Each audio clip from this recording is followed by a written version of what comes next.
After 2 weeks of continued heavy bombardment and siege imposed by the Zionist entity on Palestinians, over 4,400 martyrs and tens of thousands of injured in Gaza, 20 trucks with humanitarian aid passed through the Rafah border crossing.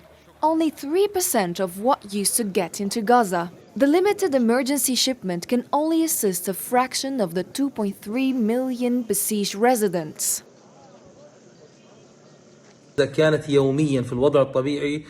In normal days, 400 trucks carrying different types of relief aid and 16,000 tons of supplies arrive into Gaza. We are talking about 2.3 million inhabitants who need fuel, medical supplies, wheat and grain and food supplies. Some are trying to produce propaganda with content creators and media in the crossing, making it look like it's a diplomatic and strategic victory.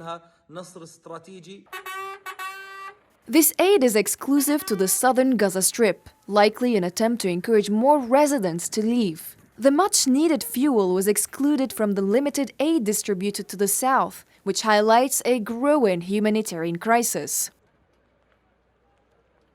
The humanitarian conditions in this strip are under control. We continue to stress that the residents of the north should move to the south, and the humanitarian aid that went into the strip will be delivered there.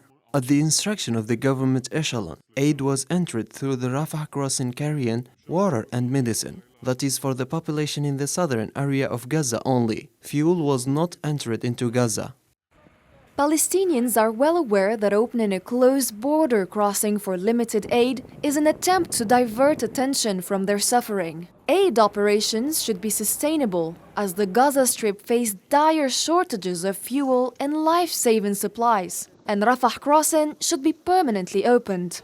Amid the ongoing Zionist aggression against Gaza, the West is attempting to paint a positive picture of the Zionist entity by emphasizing its authorization of a few relief trucks. However, the selection of beneficiaries and materials beforehand raises questions about the true intentions behind this small act. Rather than looking for temporary solutions to deep-rooted questions, it is imperative that the grave humanitarian situation in Gaza be addressed.